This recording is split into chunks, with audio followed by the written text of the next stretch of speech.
Hebreus 11, os versículos 6 e 7. Ora, sem fé é impossível agradar-lhe, porque é necessário que aquele que se aproxima de Deus creia que Ele existe e que é galardoador dos que o buscam. Pela fé, Noé, divinamente avisado das coisas que ainda não se viam, temeu e, para a salvação da sua família, preparou a arca, pela qual condenou o mundo e foi feito herdeiro da justiça, que é segundo a fé. Amém? Que Deus nos abençoe nesta meditação dessa bendita palavra. Quero citar aqui uma palavra de um escritor. Jesus é o único personagem da história que nos faz entender o passado, enchendo de esperança o nosso futuro. Então, Jesus é o único personagem da história que nos faz entender o passado, enchendo de esperança o futuro. O mundo necessita de profetas que não lembrem as pessoas que elas vão morrer, mas que elas estão vivas. O mundo precisa de pessoas, pregadores, profetas, que não lembrem as pessoas que elas vão morrer. Porque, como diz um provérbio, a morte é a coisa mais certa que todos nós temos consciência. Mas que elas estão vivas. E o fato de estarem vivas significa uma oportunidade cada dia. Cada dia, cada hora, mais de existência, é uma oportunidade que Deus está nos concedendo. Vida é tempo de oportunidades, vida é tempo de escolhas. Precisamos fazer escolhas sábias para sermos bem-sucedidos aqui e na eternidade. Porque o momento que nós estamos vivendo atualmente é fruto, é resultado das escolhas que nós fizemos anteriormente. Então, como estão os momentos da sua existência? Hoje, os dias que você está vivendo. Geralmente, nós estamos vivendo as escolhas que nós fizemos no passado. Algumas nós fizemos, algumas são as circunstâncias da vida que nos atingiram, adversidades, enfermidades, coisas que não estavam programadas, mas nos cercaram e nos atingiram. E algumas nós escolhemos. Mas em Deus, quando nós confiamos no Senhor, nós então podemos colher futuramente uma vida mais bem-sucedida, mais abençoada. E o texto fala então sobre a fé. E nós precisamos agradar a Deus. Porque sem fé é impossível agradar-lhe, diz o escritor.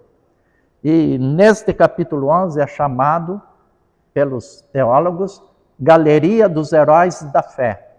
Aqui nós vamos encontrar, então, uma sequência de citações de heróis, homens e mulheres do passado, que serviram a Deus, que obedeceram a Deus.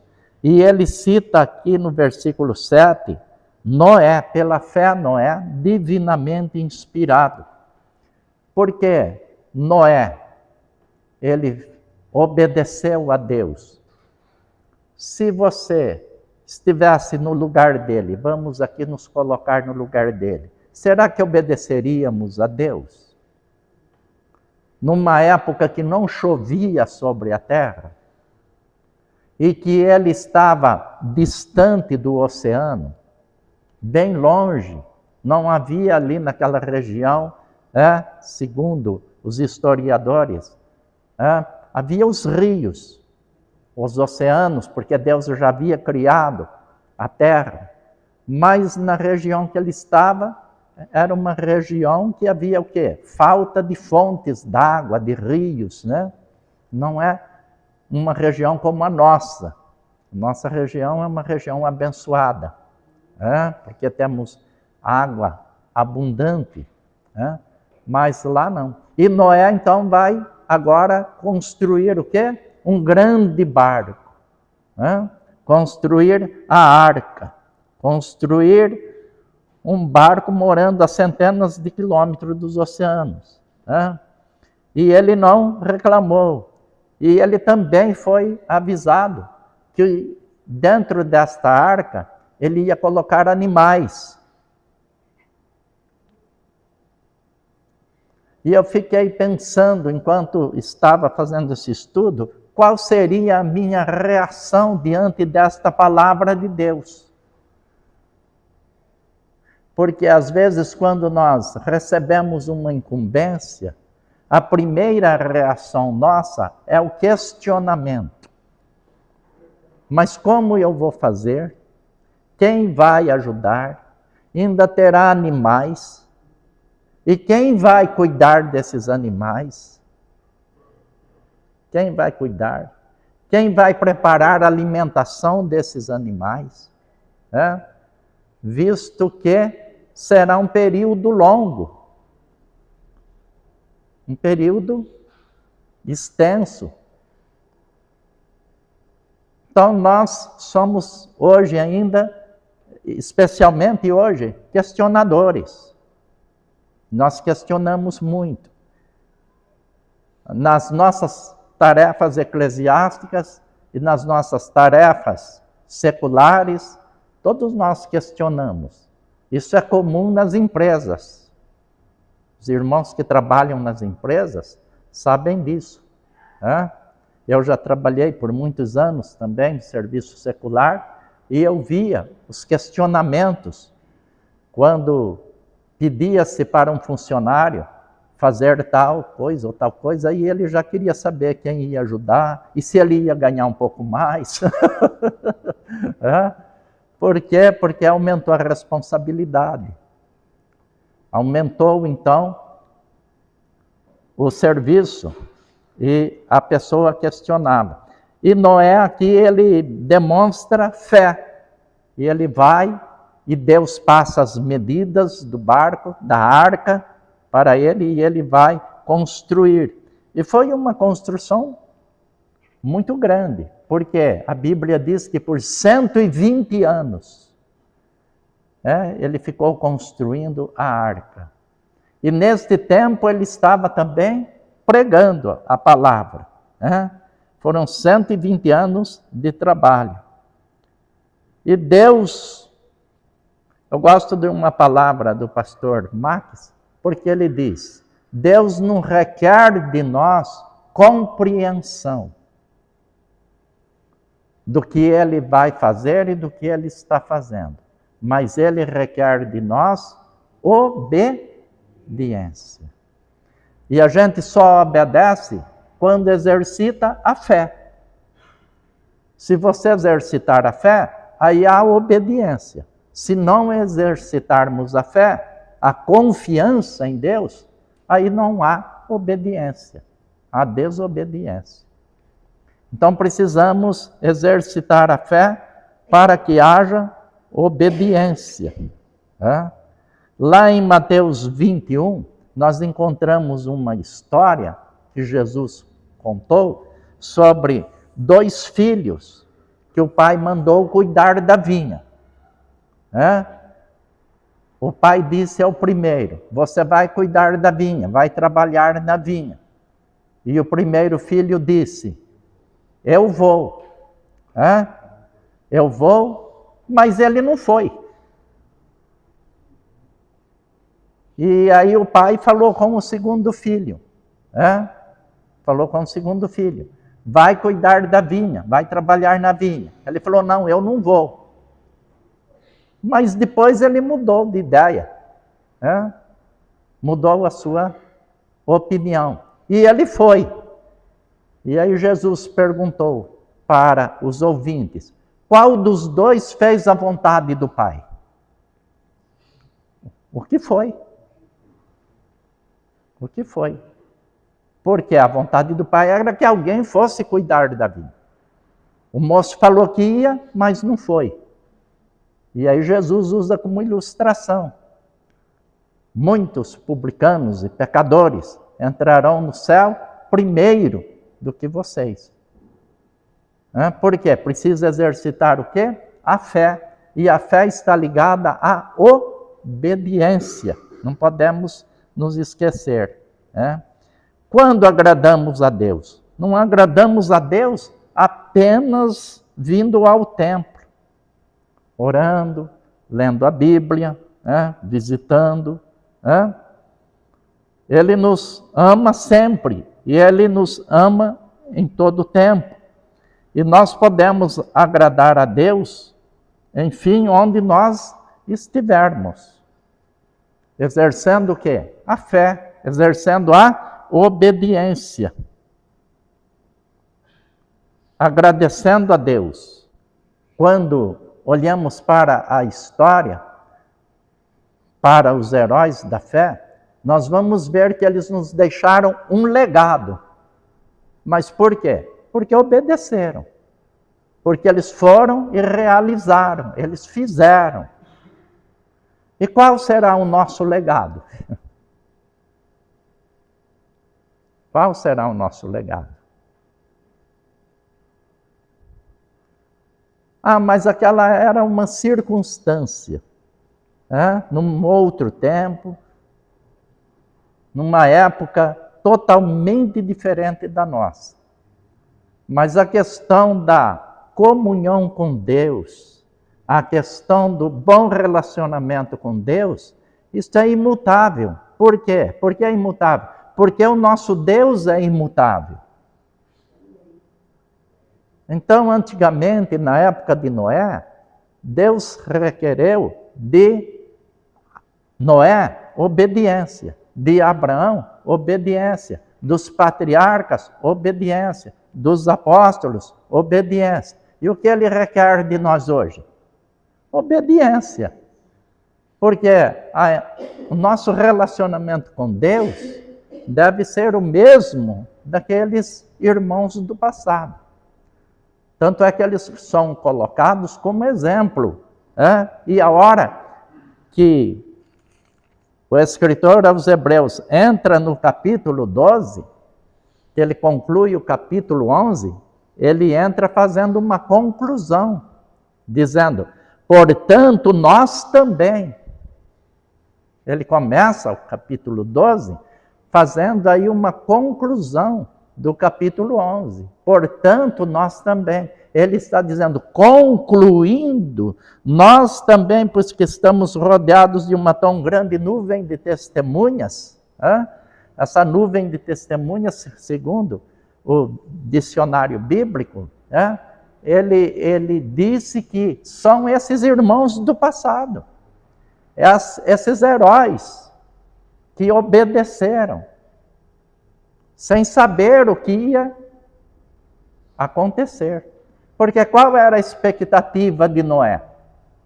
Quando o barco ficou pronto. Agora era aguardar a chuva, que Deus falou que ia mandar. E eu fico pensando,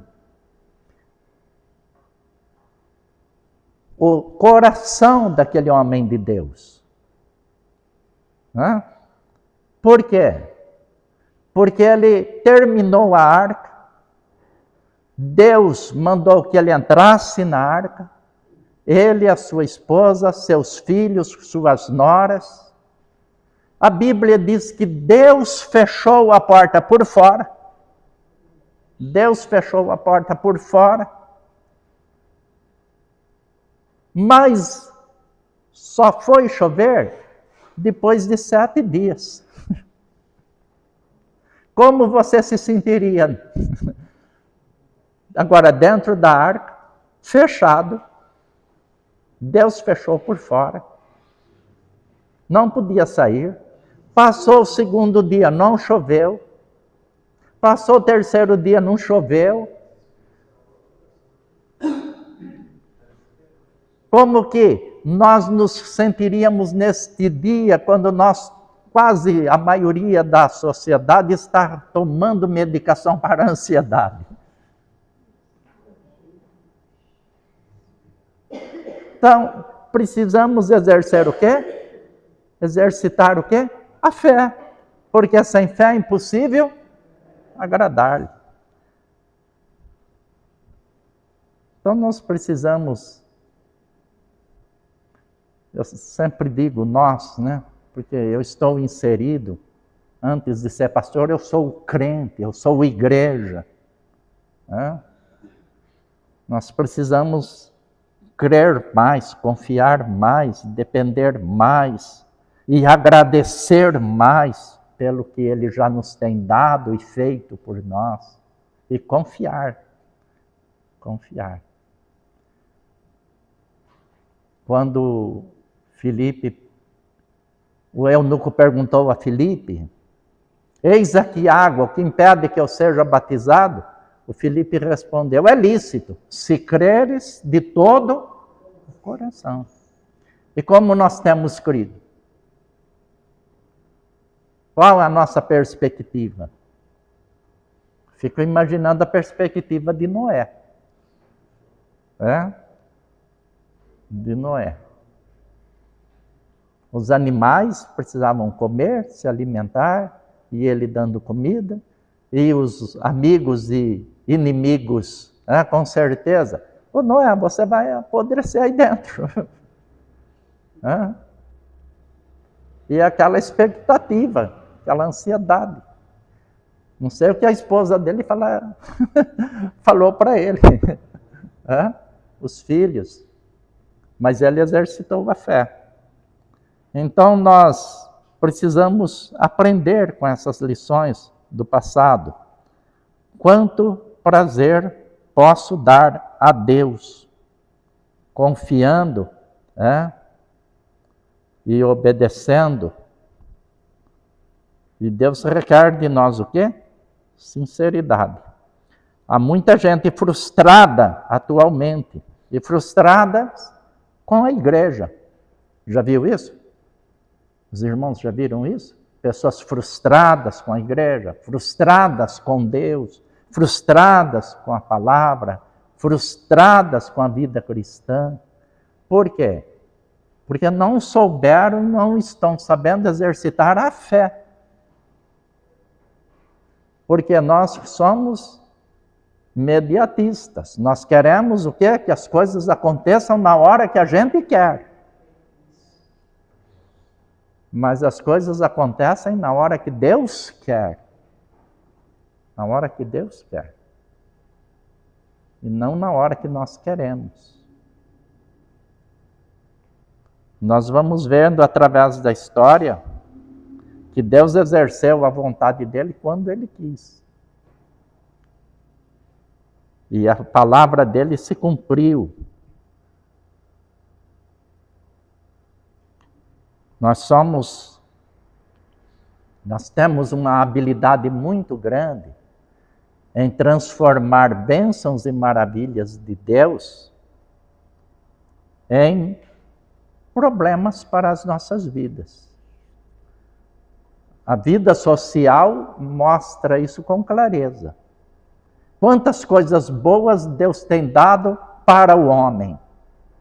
E quantas coisas ruins, negativas, os homens têm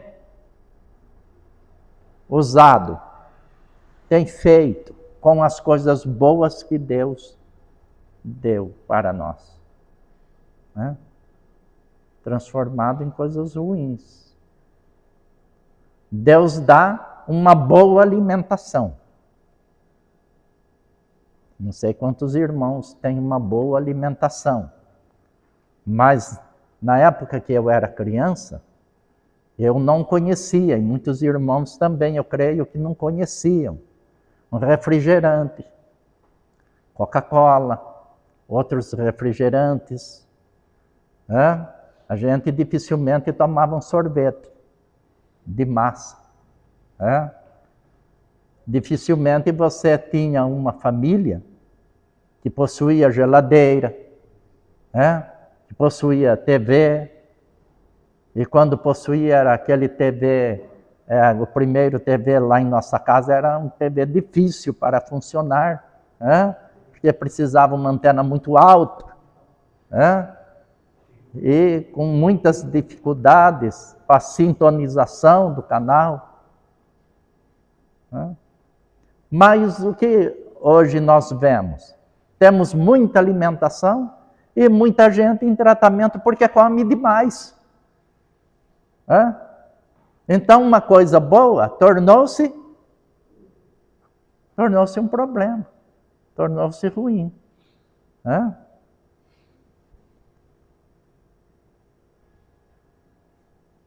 Nós vemos aí, uma vez eu já falei com a igreja, que se nós consumirmos como indivíduos 5 quilos de açúcar por mês, 5 quilos de açúcar por mês, tem famílias de 4 pessoas que gastam 4 pacotes por mês. 5 quilos por mês dá 60 quilos por ano. Em 10 anos você comeu 600 quilos de açúcar. Aí quando chega nos 50 anos, você comeu 3.000 quilos. E é por isso que você fica com diabetes. Fica com diabetes. A partir dos 50 anos, é muita gente diabética. Por quê? Ao longo da vida consumiu 3.000 quilos de açúcar. E assim sucessivamente. É o refrigerante, é o sorvete, é o doce, é a paçoquinha, é o pão que carboidrato se transforma em açúcar, é o macarrão. E aí você junta tudo isso, e uma coisa boa, má usada, vai para a obesidade, da obesidade vem o diabetes e outras enfermidades, e complica a nossa vida, a nossa existência. Nós transformamos então as alegrias em angústias. O sexo na vida conjugal é bênção, mas a humanidade fez dele o quê? Promiscuidade, problemas, enfermidades, pessoas com a saúde debilitada por causa do quê? Enfermas, e até já algumas perderam a vida. O sono é uma bênção? Sono é uma bênção, não é? Eu tenho um amigo que dizia assim, dormir é bom demais, devia ter um serviço só para dormir, e com certeza eu faria hora extra. Sono é uma bênção. Só que o sono, ele pode nos levar a um pecado, que se chama preguiça. E a Bíblia diz, né? A Bíblia diz que o preguiçoso, ele fica o quê? Ele fica dormindo, um pouco de sono, esfregando as mãos. E ele diz, né? Lá em Provérbios, ele diz, um leão está lá fora, serei morto no meio da rua. Porque ele é o quê? Preguiçoso. Então, nós precisamos ter o cuidado de não transformar as bênçãos de Deus em coisas negativas. Mas quando nós exercitarmos a fé, essa virtude que Deus nos deu, essa bênção, esse dom celestial que aparece lá em 1 Coríntios 12, como dom. A fé é dom de Deus. Então nós precisamos exercitar a fé para a glória dele, para o nosso bem, para o bem do reino de Deus na terra. Existe uma definição bíblica. Ora, a fé é o firme fundamento das coisas que se esperam e a prova das coisas que nós não vemos. Noé não estava vendo chuva em lugar nenhum, Mas ele fez o barco, ele fez a arca. Depois que ele entrou na arca, ainda esperou 7 dias para ver a palavra de Deus se cumprindo. Mas ela se cumpriu, tá bem? Então, os irmãos, fica aqui uma palavra para os irmãos. Creiam que a salvação que Jesus prometeu, a vida eterna que ele prometeu, a vida eterna que Deus tem prometido para nós, ela é real. Ela acontecerá na minha vida, na sua vida, na vida da igreja. Tá bem? Não precisa temer.